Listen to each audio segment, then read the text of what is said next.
The Arena, a multi-platform gaming news podcast, is brought to you by, well, of course, you. If you want to learn more about how you can support the show, go to patreon.com/expat2020.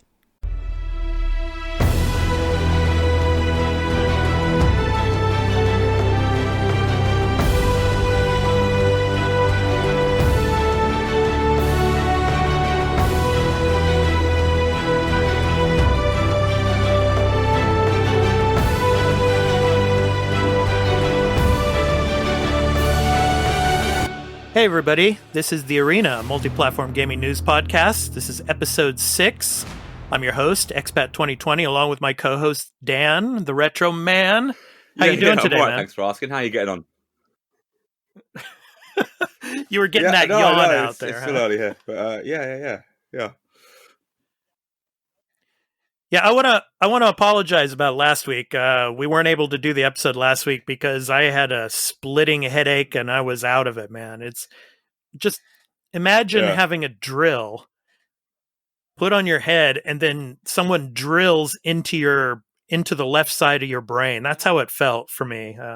I kind of had a minor heat stroke, so I had to recover from that. So yeah, I couldn't go last week, so I want to apologize to all the listeners for that. But we're here this week.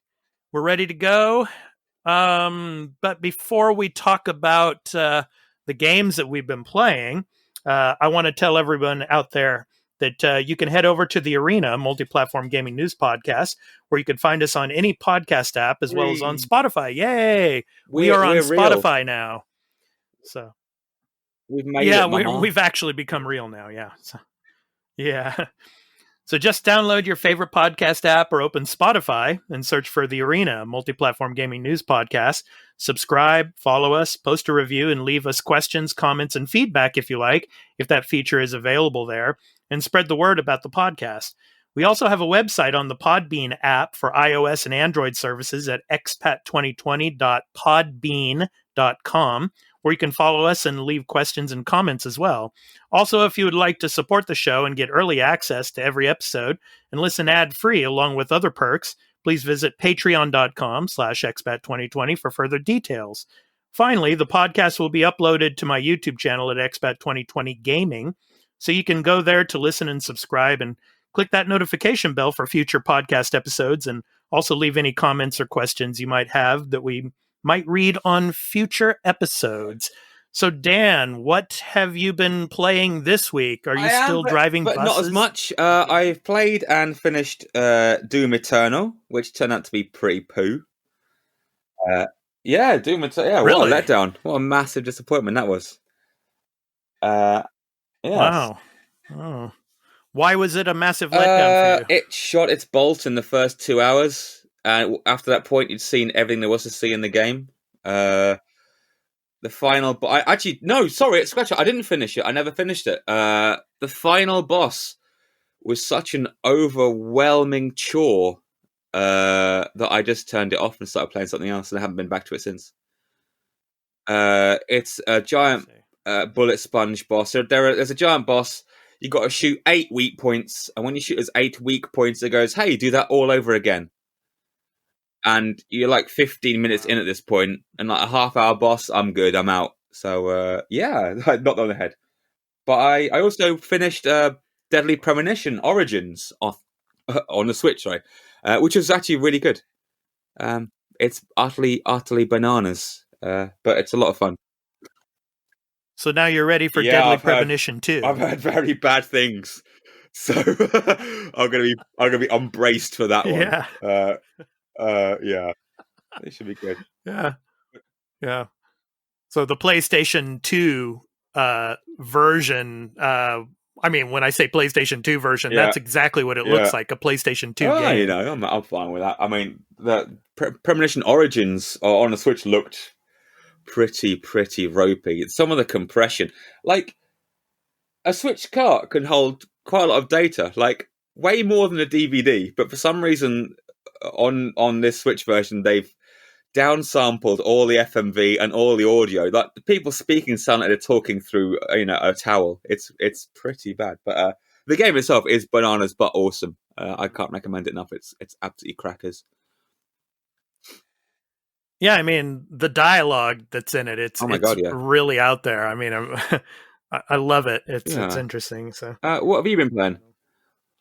well, for me, Uh-huh. two main games. The first is the Control Yeah. Awe expansion, which of course has the Yay. tie-in to Alan Wake, and it's Yeah. more of Control, and you're going to other areas of the building, the main building that you're in, the Federal Bureau of Control.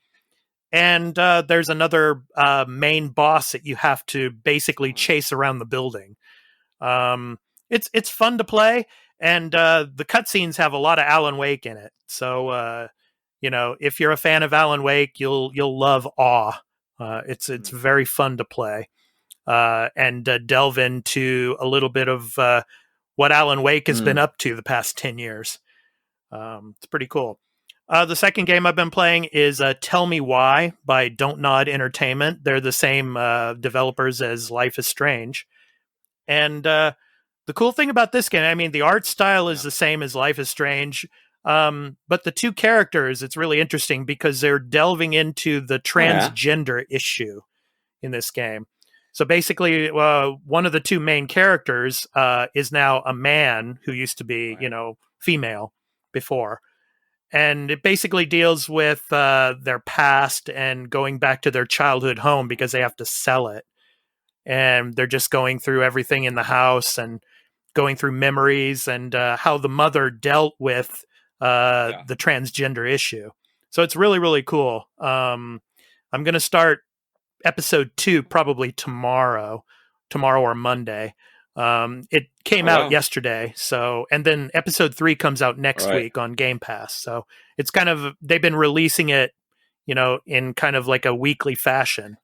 So yeah, it's really fun to play. Not so many dialogue choices, but in Life is Strange, the two main characters, you only had one character that had special powers, but in this one, both the brother and the sister have special powers. They can kind of see kind of the past, but the problem is the past that they see is in a different perspective from one another. So it's quite interesting. So looking forward to delving into episode 2 either tomorrow or on Monday. So. Oh, cool. Nice, yeah, very nice. So that's what I've been playing. All right. So let's get into the news for this week. So the first story I want to get into. So yeah, there's a lot of news. So since we didn't have a show last week, obviously the the Arkham Knights reveal, that was pretty cool. And then the was it not the it was a Kill the Justice League, I think it was. Yeah. Suicide Squad came out with their trailer. I mean, there was no gameplay, but just a cinematic trailer. But yeah, that's something that's going to be coming in 2021, I think. So yeah, a lot of that. But the first story I want to go over today is will more PlayStation exclusives be coming to PC soon? So Sony will continue to explore the expansion of its first-party titles to the PC as it looks to promote further growth and profitability. For example, this shouldn't come as a major surprise after the release of Horizon Zero Dawn on Steam, but it's unlikely to sit particularly well with longtime fans who feel PlayStation may be losing a competitive advantage. So I don't know, Dan, what do you think of this? I think that PlayStation is going to continue their usual strategy of, okay, yeah, we'll bring an exclusive over to PC after maybe 2 or 3 years. Yeah, I don't know. What do you think? I mean, of this? I'm sure they will, but so Horizon Zero Dawn doesn't. All right, so I think it would take a specific kind of game, because I think the point of releasing Horizon Zero Dawn on a PC was to promote the graphics of the game. The game's a beautiful looking game, and I think the idea behind it was let's maximize this by using the superior PC hardware to make this already amazing looking game look even more amazing. So I more think amazing, that's what right? it is. I think it's only going to be the graphical spectacle games that will be put, because there's no point otherwise. Anyway, the PC community is all about FPS and 4K and all the other tedious numbers that mean absolutely nothing in the long run. So yeah, I think specific games that are gonna make use of the hardware, or like that. I don't think it's certainly not gonna be everything. And games that would have no benefit being on PC will certainly not be on PC. Yeah, well, I think for these big exclusive titles, I think it'll help increase the profit of some of its brands. I mean, like take a game like God of War or something like that. That's going to make more money on PC. Yeah, I don't know. But then there are certain games that fit better. I mean, Horizon Zero Dawn does fit as a PC game. It's the mouse keyboard combo works quite well, but for a hack and slash game like God of War, I don't know. Like, could you play it with a mouse? That'd be heinous. But that's beside the point. But and again, have they talked about that? Because I can't imagine them wasting time porting that to the PC. Well, they haven't specifically discussed God of War, but I have a feeling that probably in the next, because God of War is relatively new. It came out after Horizon Zero Dawn, so we probably wouldn't see that on PC probably for another maybe couple of years. I mean, yeah. But no, go on. Yeah. Oh, go ahead. Yeah, I was just going to say that, I mean, if this does start to become the norm with PlayStation, like starting to shovel over more exclusives to the PC, that could start to, make PlayStation owners think, let's switch to PC instead. But I don't think that's going to happen. I think they're going to continue with the strategy that they've had for, the past, since, the PS4 started, I think, just to, we'll take our time, we'll let it sit, we'll make millions and millions off of the title. And then after 3-4 years, then we'll shovel it over to PC and maybe make a little more money. I mean, they'd be mad to do it within a sort of 2-year time frame. There'd be an absolutely colossal gap between two. Otherwise, like you say, people are like, well, why am I bothering? Yeah. Okay, let's go ahead and move on to the next story. So, Dan, there's a lot of rumors flying around about the next Switch, whether it's going to be the Switch 2, but most people are saying that it's going to be an enhanced version of the Switch. So, Nintendo will release an upgraded model of its Switch hardware in 2021, according to a report from Bloomberg. The new Nintendo Switch model could feature more computing power and support 4K resolution visuals, Bloomberg reported. Reports of an upgraded version of the Switch have been circulating for nearly 2 years. The Wall Street Journal reported in October 2018 that Nintendo planned to introduce a cheaper model of the Switch Lite, which was later released in 2019, and another model with an improved screen. In April 2019, Bloomberg reported that a modest upgrade for the Switch was in development, but that a more powerful version wasn't. Nintendo would later release an updated version of the Switch with improved battery life. So, yeah, I mean, what do you make of this? I think it's coming. Definitely going to come next year, but I mean, I think it's just going to be like upgraded screen resolution, and I would love to have it have more, more of a battery lifespan. And then one other thing for me, there's a lot of people out there that have had problems with the Joy-Cons when they're connected to the Switch. They have the warp problem, kind of. Oh, right. No, sorry. Yeah, that's your physical hardware. Yeah, that does happen a lot. Yeah. Yeah, so I mean that's something that hopefully will improve on the next version, if it's an upgraded version. So what do you think about this, Dan? What do you think is the most pressing need for the upgraded version of the Switch? I'd say it's a bit more processing power. The whole 4K thing, not a chance. Not a chance. The Nintendo going to bring out a 4K Switch. That's not going to happen. Deal with it. Nintendo famously don't give a hot crap about resolution. Like, if you look at all the machines we've had, like GameCube was the last system that kind of pushed things. When the Wii came out, that was like a generation behind. Like the Wii came out, it was 480 or 570i, whereas the PlayStation was doing 720 and 1080. And then we have the Wii U, which then caught up, but then was already surpassed by the other machines. So the idea of like of Nintendo going, we want Mario in 4K. Why? Like there's not a chance. So forget about that one. But I'm still highly skeptical of these. I'm not. Well, I don't know. I mean, we've had 8 versions of the 3DS now. So it's possible that there's a new one coming out. But then it was supposed to be out this Christmas. So I don't know what to believe, really. I think because some of the games do suffer, so having a bit more under the hood would be good.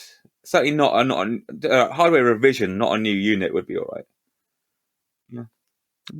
Yeah.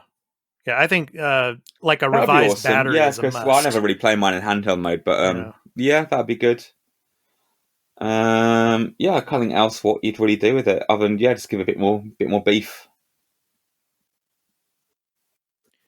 So what do you think could be some possible titles coming for this, for example, enhanced version? And is this the reason why there's a light amount of titles releasing the remainder? They're not going to cannibalize their market by having 2 versions of Switch games. They tried it with 3DS. It didn't go particularly well. If you remember, like when the new 3DS came out, there were like about 4 X games that made or were exclusive to that system or made benefit from that system. So they're not going to have 2 SKUs for their thing. I think more likely it's just that. Or like you remember when the PS4 Pro came out and they announced Boost Mode, which it didn't do much, but it improved loading times and some of the performance in some games. So I think it would be more likely to be that sort of thing where it takes what we have and just makes it run a bit better. I'm guessing.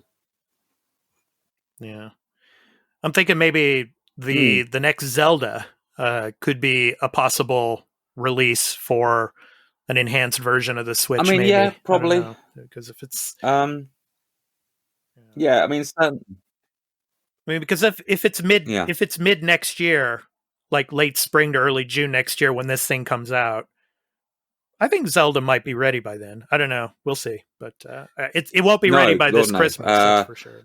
I think they'd probably hang on to that in their back. I don't know. Actually, depends what's coming out next Christmas. If there's a big gap next Christmas, I might say, "Oh, sod it, we'll just wait until Christmas 2021 to release Breath of the Wild 2." Yeah, I mean, certainly they've had a fantastic year courtesy of COVID-19, so they're not hurting right now. I don't know if they feel a need to rush stuff out the gate. I can't see the need to run a new console out either. But yeah, blah. Yeah. Okay, let's get to the next story. So Microsoft says no new Series X or next-gen news for Tokyo Game Show.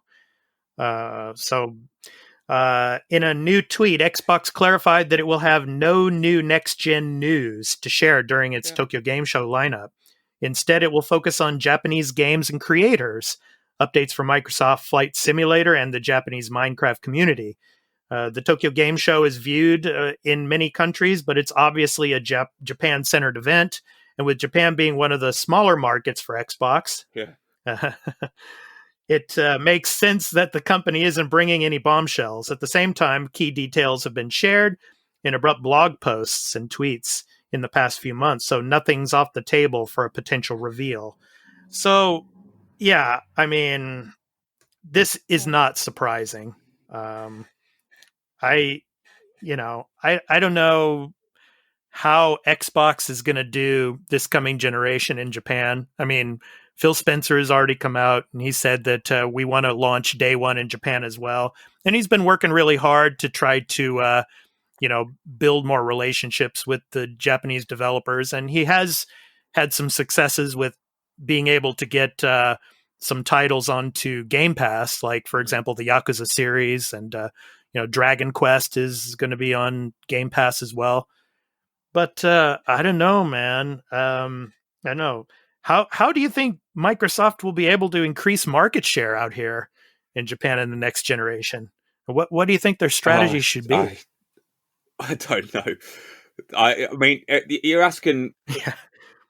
I mean, you and I have been out here. I mean, you've been out here with me, and we've seen what it looks like. I mean, you go to the local, electronic stores. Everything is PlayStation and Nintendo, and then you might have like in the far back corner, you might have one little aisle dedicated to Xbox. Yeah, I mean, it's really pathetic. It's almost like, why bother? Like, just don't bother. Why? Just focus on the Western market. I don't know. There's literally nothing they can do. It's an inherent Japanese thing. They're not a Japanese company. Just Japanese gamers aren't interested in it. They've got, they've got nothing to really show, nothing to win over the Japanese players. Because the Japanese players, if they want the kiddie platform guys, are going to go to Nintendo. That's Nintendo have got that market locked in, the family market. They've got it locked down. And if they want like the hardcore gamers, well, that's all on PlayStation anyway. And PlayStation's a Japanese company.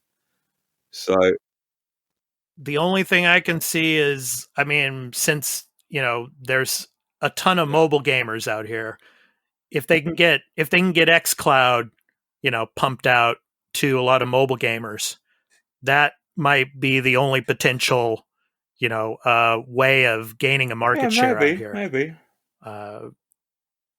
I mean, because they were testing it out here, and they were testing it in South Korea as well, and it was doing pretty well, especially in South Korea, of course. But I don't know. I think that's their only hope. I mean, like you were saying, it's not a Japanese company. PlayStation and Nintendo, they're entrenched here. So there's nothing. I mean, the hardware, it's done. It's a done deal. That's it. It baffles me that they're still making this push. Like, what have they got to offer? It sucks to be them. I mean, if they're it's their money to waste if they really want to try and crack the Japanese market, which will never happen. Yeah, we'll see. But I'm not surprised about TGS. I mean, it's a Japanese focused show anyway. So and like 60% of the in a normal year would be basically mobile booths at the show anyway. So I just don't, I'm not surprised that no new news is going to be coming out from there. So. Yeah, bit of a trouble. No. Okay, let's get to our topic of the show. So today's topic of the show, basically talking about Gamescom. So there were a ton of games that came out of Gamescom, and I'll let everybody Google that. So I just want to talk about some of the standout games of the show. For me, basically, I was really interested in Star Wars Squadrons. There is going to be the single player campaign that comes out to that. There was a trailer for that.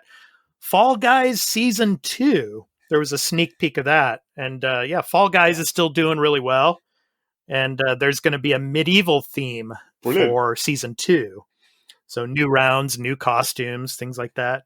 My game of the show, though, was 12 Minutes.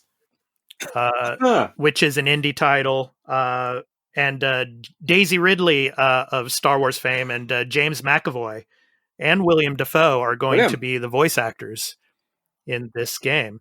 And it's basically a time loop thriller, and I'm really, really looking forward to playing this game. So that was my game of the show, actually. Of course, it's interesting how, Cyberpunk was named game of the show again. What was it? Last year, Dreams was named game of Gamescom last year, I think it was. But it's just, I don't know.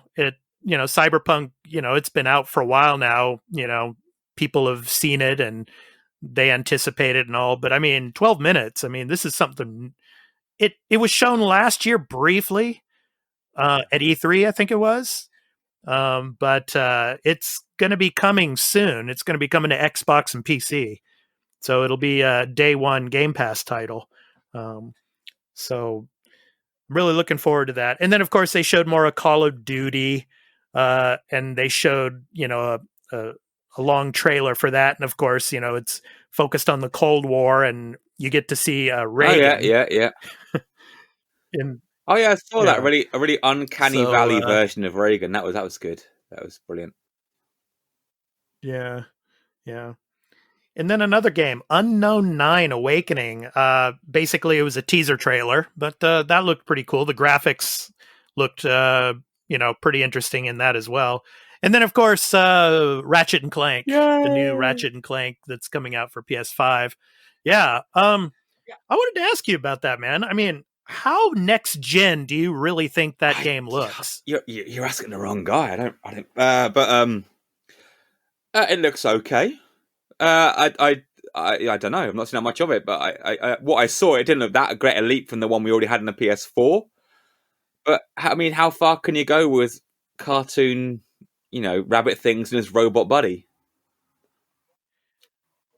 Well, I mean, the thing that really stuck out to me that would look next gen at all in it was how it takes the power of the new SSD drive, and in the trailer you see where Ratchet and Clank are going through these portals, and there's like a grappling hook that ports them through these portals, and just in a split second, boom, boom, boom, you're in different different worlds and in different areas of the game. Whereas before PS5, it would probably have to have some loading time. Yeah. Exactly, a transition screen, where in this one, no transition screen, man. It's just boom, boom, boom, boom.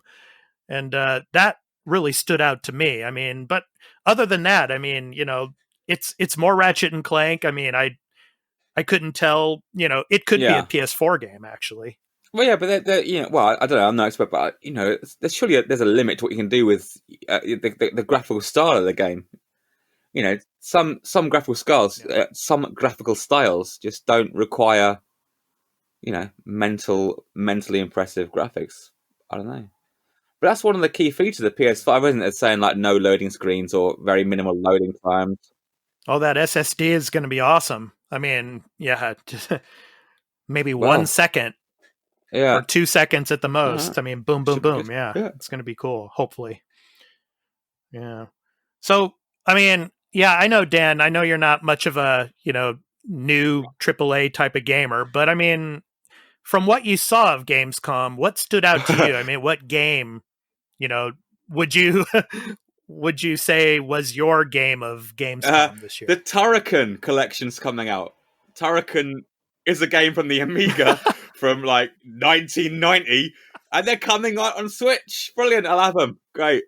To be fair though, like Turrican hasn't aged particularly well, so it's quite a bold move to bring those out, but it's a cheap license for someone. So that's my Gamescom games, a 30-year-old collection of Amiga games. So that wins. Okay. Oh, it was also, wasn't it at Gamescom they announced that Lego Star Wars is being delayed? Gutted.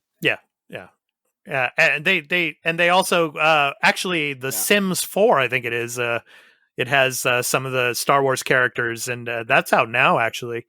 But yeah, the Lego Star Wars, the entire Skywalker collection, that's coming out next year. They've got to be gutted. Like every Christmas, there's been a Lego game for the last 10 plus years.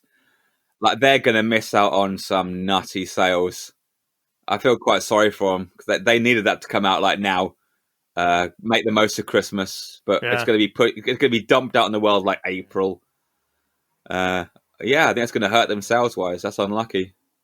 Because the thing with actually next week, and we'll be talking about this next week. There's another Ubisoft Forward coming on the 10th, and they're probably going to be talking, because it was leaked a day or two ago, of the game that was called Gods and Monsters. That's going to be coming out actually December 3rd. So there's a new name to it. We'll get into that more next week, but Christmas isn't looking too good so far. Yeah, unfortunately, but So, I mean, on this topic though, about Gamescom and events, like game shows in general. What do you think, Dan, about the future of game shows? I mean, now that, COVID is unfortunately among us, digital events have taken over. E3 was all digital. Microsoft, PlayStation, Nintendo for a while have been doing digital events with their, directs. But do you think that the digital event will become the norm in the industry moving forward post-COVID? Yes, with about 10 asterisks after it. I mean, yeah, I could. I mean, I think it'll be more of a simultaneous thing. I think there'll be. I mean, because after most events, you'll have like clip shows or like third-party gaming websites will have their own video presentations of what's happening. But I think having a more concerted event approach to filming everything and putting everything out there by the people running the conventions themselves will be much more likely. So I think you'll see both. You'll have a open to the public, boots on the ground event, and you also have that relayed across en masse to the home audience. It won't replace it. Well, I mean, like E3 for a long time wasn't open to like the public, right? Industry. I mean, it was just all a media event only, because they wanted to make more of a profit off of it. They started allowing, regular people into, the show for like a 2 or 3 day span.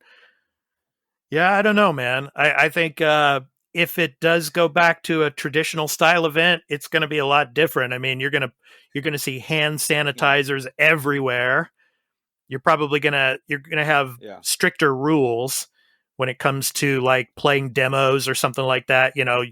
Probably you'll have to stand like 6 feet from each other, and then there'll be like about 2 or 3 minutes of wiping down controllers and screens and everything else afterwards. Like Tokyo Game Show is an impossibility that will never come back. Because Tokyo, we've been to Tokyo Game Show. It's miserable. Oh yes, it's 100,000 people put into a couple of rooms that are designed to fit like 200. More than that, like about 200,000 people within a 2 or 3 day span. People just rubbing up against each other trying to play games. That will never come back. Yeah. And waiting 3 or 4 hours just to play a demo. For people out there who dream of going to Tokyo Game Show, don't dream about going to Tokyo Game Show. It's a horrible, miserable affair. Unless you have a media pass. I don't know, because I've spoken to people, and to get a media pass, all you say is, I've got a podcast, and I'll give you one. So the media days are getting as busy. That's it. Hey, there we go, man. Now. The media days are getting as busy as the non-media days. I've heard people have gone well, what's the point now? Anyone can get a media pass and go. So, but no. Yeah, well. We're there, man. We're there next year. There definitely won't be one next year, but or ever again. Oh no, or there will be, but tickets will be like £1,000 each, and they'll like 100 people in, and it'll and the rest it'll be live streamed on the internet. Yeah, no chance. No. Have you been to Gamescom in Germany? No. You never went there. Oh, no. I thought you'd gone there before. No. Oh. Yeah. I see. Yeah, because Gamescom is supposed to be the biggest of them all, right? I mean, should be good. Yeah. But no. For a long time, until there's a workable vaccine and all this blah blah blah, we won't see any of these trade shows because they're just too damn busy. There's too many people in there, and they're too damn close to one another. So for a long time, I think it's gonna be all digital probably for the next year or two. Nintendo have proven that your digital offerings are way better than people going to a show. Watching a Nintendo Direct is way better than going to Tokyo Game Show. It is a fact. Yeah, and the thing about TGS too is, you're standing out there in the sun. Yeah. In September, when it's still really hot and humid out here, it's brutal. It's brutal, if you have to, go once, but then don't ever go again because it's not worth it. I think I went about 4 or 5 times when I was out there, and towards the end though, you said, it's just a freaking mobile fest. it got really boring towards the end. There's very much panning to the mobile or mobile audience. The actual games presentations were pretty minimal by the big guys. I don't know. It kind of sucked towards the end. Yeah, I remember when you and I went with my son, and it's like we couldn't even sit down anywhere. It's I manic. mean, it was just massive amounts of people, just elbow to elbow. And my son, he was still in elementary school. Poor kid. He's like, it's like it was like 3 or 4 hours later when we went to go get something to eat that he could finally sit down. He was exhausted. It's unbelievably hot in it. It's a giant hall, minimal aircon, and like 100,000 people per hall. It's nuts. Yeah, I would imagine Gamescom and E3 are just as bad or even worse. I don't know. But of course, like you said, if you want to play a game, forget it. If you want to play any of the massive games, like 4 to 8 hour wait, it's just not worth it.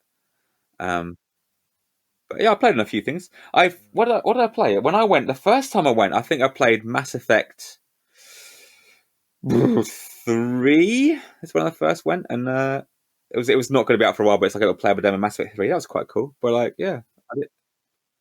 Yeah, I think the last time I was there, I played Battlefield 4. There's some stuff you can play, like the stuff that isn't as interesting, I'm afraid to say, is what's readily available. But they do give you free cool swag for playing games. Like they'll give you a little goodie bag for playing it, which is quite cool. It's quite cool. Yeah, and I mean there's a lot of souvenirs you can pick up there too and stuff. So, and they were given like free demos, I think, for some stuff. So. But for a good long while they'll be digital. And that's fine by me. Well, I don't watch them anyway, but. It's bad. Just I know all you weeaboos out there, all you freaks think, game shows are best. It's not that good. It's not. Yeah. Okay, so that was our topic of the week. So now it's time for Dan's retro topic of the week. So each and every week, Dan comes up with a topic from the world of retro gaming. So take it away, Dan. What do we got this week, man? Topic of the week. I got two. I've got an actual one, and then they announced yesterday that there was going to be not yesterday, day before, whenever they announced. Mario All-Stars 3D. Mario 3D All-Stars was coming to Switch. And I couldn't be happier. Yeah. I'd already pre-ordered it before Amazon had already finished uploading it to their website. Amazing. Mario 64, Mario Sunshine, and Mario Galaxy are all coming to the Switch. It's going to cost £50 for decades-old games, which really annoys me, but I've had to buy it. And it's for a limited March time, 31st, right? It's only until next spring, which is almost certainly a lie. But buy it while you can. I like I said, we've known for forever this is coming out, and I've been very excited. And like I said, I bought it the instant it was announced. I've got to say the price is incredibly cheeky. They want but then again, that is to be fair, that's a lot of game. 3 very solid Mario titles. I mean, people rag on Mario Sunshine. It's massive unfair because Mario Sunshine is actually still a damn good game. It's bad for a Mario game, but it still puts it head and shoulders above most other games. I'm well excited. And people are crying about Mario Galaxy 2. And I got to say, deal with it. The first Mario Galaxy 2 is not, but then Mario Galaxy 2 is a level pack. And it definitely will come out. Like, it absolutely will get a digital release on the store at some point. So calm down, geeks. It's fine. It's coming. They're going to have to get what? So Super Mario 3D World, 3D Land, one of the two. The other 3D Mario game is coming out February next year. Am I right? So when they've got that out, then they'll go, oh, by the way, here's Galaxy 2 as a digital download. Enjoy that. It's coming. That's incredibly exciting news for me because those are 3 outstanding benchmark platforming games. So that's awesome. So Yeah. That was my topic. That was my additional topic. But my main topic is how do you feel about fonts? Yeah. How do I feel about fonts? I really don't think about it too much. You actually. and the rest of the world, and even me. But I've recently bought a book that's changed my opinion on fonts. I know, right? It's bizarre. I'm gonna enlighten us on this. There's a book. It's a kind of a coffee house art book, but it's quite a good reference book. It's called Arcade Game Typography. It's by Toshi Omagari. And basically, it goes through early arcade games, analyzing the fonts, the typesetting used in these games. And it's actually really, really, really interesting. I bought it because I'm getting an interest in like pixel art and stuff like that, and game dev. So I got this book about how fonts made and why and how they work, and it's amazing. Basically, they took like an 8x8 pixel grid and drew the alphabet in it. And like to make spacing between fonts, they actually reduced it so you had 6x6. So like people were making like either 6x6 or 7x7, like recreating the entire alphabet in these tiny grid patterns, and it's really, really, really, really good.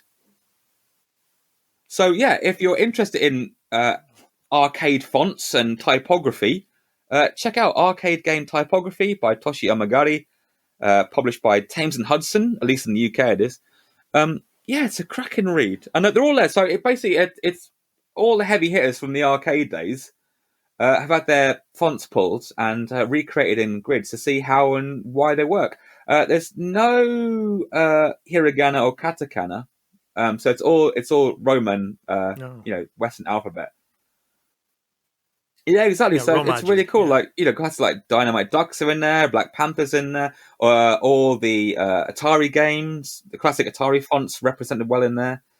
Gradius, yeah, all the classes are in there. Yeah, it's actually a really, really, really interesting book. I thoroughly recommend it if you've got an interest in that sort of thing. It's amazing. Yeah, cool. All right.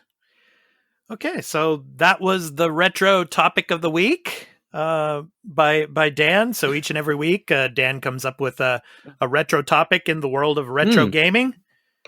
So now it's time to move on to the games releasing this coming week for September 7th through the 13th, brought to us by Metacritic. Huzzah. 4 games on the list. Just 4. Yeah. So the first game, Kingdoms of Amalur: Re-Reckoning, comes out September 8th for PS4, Xbox One, and PC. So it's a remaster, RPG remaster. So role-playing action RPG. So the hit RPG returns from the minds of the best-selling author R.A. Salvatore, Spawn creator Todd McFarlane, and Elder Scrolls IV Oblivion lead designer Ken Rolston. Comes Kingdoms of Amalur: Re-Reckoning Remastered, with stunning visuals and refined gameplay. So that comes out on the PS3. It's all right. I think I got it free with PlayStation Plus. There's a really that game's got a really checkered history. If you're interested in development hell and how stuff can go really, really, really, really, really wrong, look it up online. Fascinating. I believe it was like an ex-footballer decided he wants to open a game studio, and that's what happened. And that did not have a happy history. It doesn't have a happy ending either, actually. So, interesting. Yeah. Mm-hmm. RPG Maker MV is out in the US on September 8th for PlayStation 4 and Nintendo Switch. An epic journey begins with you. Become a master game developer with RPG Maker MV with an arsenal of tools at your fingertips. Create, elaborate, exciting, and memorable video games straight from your console. So that's coming out on the 8th. So next up is Star Renegades. Star Renegades comes out on September 8th for PC. It's a PC exclusive. Yeah, so it's a strategy turn-based tactics PC exclusive type of game. Sorry. Imagine that. Do exactly, go on. Yeah. Yeah. Star Renegades is a strategy RPG about outsmarting AI-driven adversaries, forging friendships, and toppling galactic empires spanning over multiple generations. Cool. All right. So, Yeah. September 8th. And finally, this coming week, The Outer Worlds, Peril on Gorgon, on September 9th for PS4, Xbox One, and PC. And I put up on my YouTube channel a kind of a preview of Peril on Gorgon. So check that out on Expat2020 Gaming. You can check out that video. So anyway, The Outer Worlds, Peril on Gorgon, takes place on the Gorgon asteroid, which was the site of one of the most ambitious scientific undertakings in Halcyon, the development and synthesis of Adrenatime, a drug intended to improve the productivity of workers across the Halcyon colony. So that comes out on the 9th. And so I think that's going to be on Game Pass as well. But, and those of you that have The Outer Worlds, you can pick that up. That'd be good. So, so that's my game of this coming week of the 4 games. I'm definitely going to play The Outer Worlds, Peril on Gorgon, and I'll probably be live streaming that as well. So, what about you, Dan? Of these 4 games, which one stands out this week? Peril on Gorgon. I'll get that at some point because I did enjoy The Outer Worlds. It was good. So yeah, I'll have a go. Yeah, it was very, very good. Yeah. It's getting a bit slim. I mean, this time of year, there'll be, until October, late October, there could be trickling releases out, I suppose. Getting ready for the Christmas rush. So, yeah, this is going to be a common feature. Yeah. Okay. Now, what I want to do now is I want to briefly go over some of the best-selling games this year. Through the MPD reports. So the MPD report is usually a little bit kind of like 1 month late. I mean, this one was from July. So basically in another week or so, we should be getting the August report. But I definitely wanted to go over the July report to just show, what the leading games are on each platform. So the top 10 best-selling games, I should say, for this year are number 10, Mortal Kombat 11. Number 9, Mario Kart 8 Deluxe. Number 8, Resident Evil 3. Number 7, MLB The Show 20. Number 6, Dragon Ball Z Kakarot. Number 5, Ghost of Tsushima. So probably from August, that's going to be going up the list quite a bit. Number 4, Final Fantasy VII Remake. Number 3, The Last of Us Part 2. Number 2, Animal Crossing New Horizons. And number 1 on the list for best-selling games this year, Call of Duty Modern Warfare. Why am I not surprised? Yeah. Top 10 Xbox One games for July of 2020. Number 10, Call of Duty Black Ops 3. Number 9, Assassin's Creed Odyssey. Number 8, Star Wars Jedi Fallen Order. Number 7, Forza Horizon 4. Number 6, Rainbow Six Siege. Number 5, Ghost Recon Breakpoint. Number 4, Minecraft Xbox One Edition. Number 3, Sword Art Online. And number 2, Mortal Kombat 11. And number 1, of course, Call of Duty Modern Warfare. For PlayStation, the top 10 games for July were Sword Art Online at number 10. Number 9, Star Wars Jedi Fallen Order. Number 8, Need for Speed Heat. Number 7, Marvel's Spider-Man. Number 6, Mortal Kombat 11. Number 5, MLB The Show. Number 4, Minecraft, PlayStation 4 Edition. Number 3, Call of Duty Modern Warfare. Number 2, The Last of Us Part 2. And number 1, what do you think, Dan? For PlayStation. I don't actually know. Horizon. Ghost of Tsushima. Oh, yeah, of course. That's still a thing. I'd forgotten about that game. Oh, bloody hell. Yep. Ghost of Tsushima was number 1. And finally, the top 10 Nintendo Switch games for July of 2020 were number 10, Pokemon Sword. Number 9, Super Mario Party. Number 8, Super Mario Odyssey. Number 7, New Super Mario Bros. U Deluxe. Number 6, The Legend of Zelda Breath of the Wild. Number 5, Super Smash Bros. Ultimate. Number 4, Mario Kart 8 Deluxe. Number 3, Ring Fit Adventure. Number 2, Animal Crossing New Horizons. And number 1, Number one, Dan. What was Deadly number one? Premonitions 2, A Blessing in Disguise. No. Number one was Paper Mario, the Origami King. Can I just say that top 10 beautifully sums up everything wrong with Nintendo? They were all first-party games. So again, the Switch is going to die the same way every other system Nintendo's ever had is going to die. No third-party support whatsoever. Which explains why there's nothing coming out this Christmas for the Switch. Wow. It's a slamming indictment, isn't it? That's not good. Yeah. Yeah, not good indeed. Yeah. But we shall see. Okay. So that's going to pretty much wrap it up for today's edition, actually. But before we conclude the episode, I want to let everyone know once again where you can find the podcast. You can head over to The Arena, a multi-platform gaming news podcast, where you can find us on any podcast app, as well as on Spotify. Just download your favorite podcast app or open Spotify and search for The Arena, a multi-platform gaming news podcast.